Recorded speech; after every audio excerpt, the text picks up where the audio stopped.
Have you ever wondered what the world was like before the flood? How did people live before the greatest catastrophe in history? In this video, we're going to explore mysterious and astonishing facts about the antediluvian world, from the long lifespans of the patriarchs and the civilization of Cain's descendants, to the Nephilim and the true reason for God's judgment.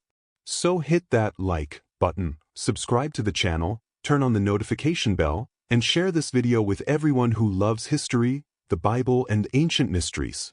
Let's begin by understanding why the world back then was so different from our own. Have you ever imagined what the world was like before the flood? How did people live in that mysterious and nearly forgotten time? Today, we're going to talk about the antediluvian world, based on the Bible, historical accounts, and fascinating theories that explain how everything was radically different before the Great Flood. You'll discover incredible insights about the climate, culture, spirituality, the giants of that time, and the reason why God decided to destroy everything with a flood. Don't forget to like, subscribe, hit the bell, and share this video with your friends. Let's dive into this mystery together. Direct interaction with the divine God's personal communication with humans. Before the flood, God spoke directly to several individuals, like Adam, Eve, Cain, Abel, Enoch, and Noah. He gave them instructions, blessings, warnings, and also passed judgment directly on their actions. The presence of the sons of God and the daughters of men.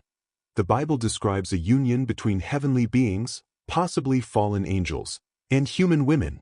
From that union came the Nephilim, described as powerful giants, famous and extremely wicked. Theories and controversies. Many scholars believe that these sons of God were fallen angels who rebelled against God. The Nephilim are thought to have been a hybrid race with supernatural strength and violent behavior, contributing to the overall corruption of humanity.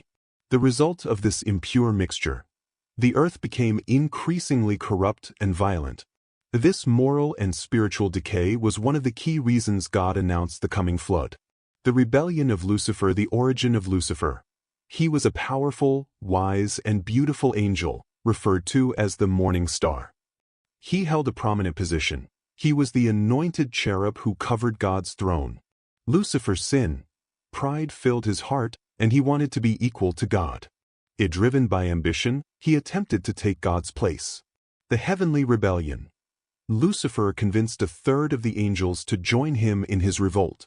But God, in his sovereignty, did not allow it and expelled them from heaven. Transformation and consequences.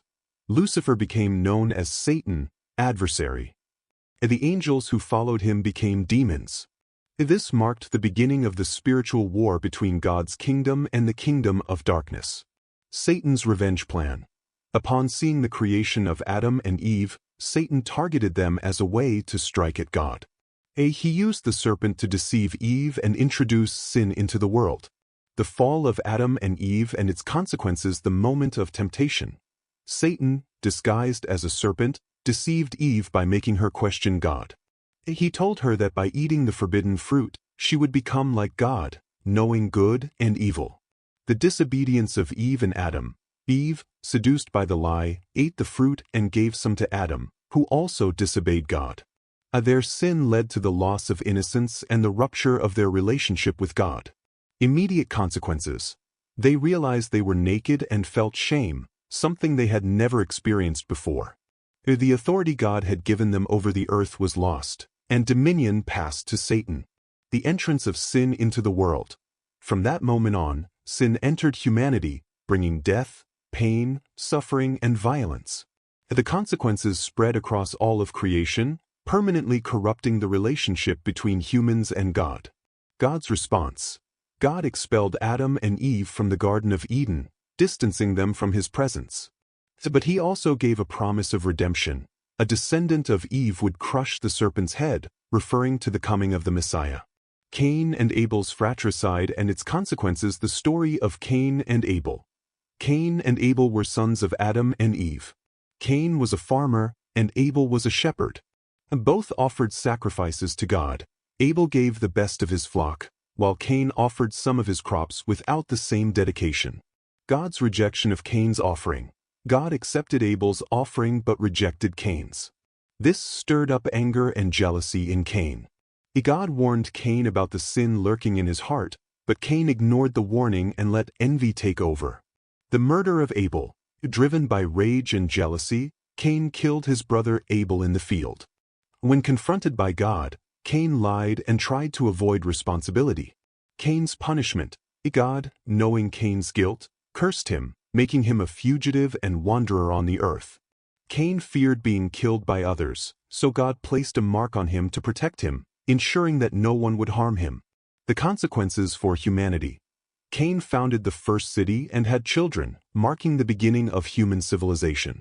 However, sin continued to spread, reflecting increasing violence and immorality in society. The line of Seth and the faith of Enoch. The line of Seth. After Abel's murder, Adam and Eve had another son, Seth, whose name means replacement. Seth represented the godly line, a lineage that sought fellowship with God, unlike Cain's descendants who strayed from him. Seth's importance. Seth became the father of Enosh, who continued this faithful lineage. This line was marked by faith and obedience to God, in stark contrast to the violence and corruption among Cain's offspring. The example of Enoch. Enoch, a descendant of Seth and great-grandfather of Noah, stood out for his faithfulness. The Bible says Enoch walked with God and pleased him with his righteous life. Enoch was one of the few people taken directly by God without experiencing death. Enoch's legacy. Enoch was also a prophet, and his life served as a powerful example that even in a corrupt world, it's possible to live faithfully and pleasing to God.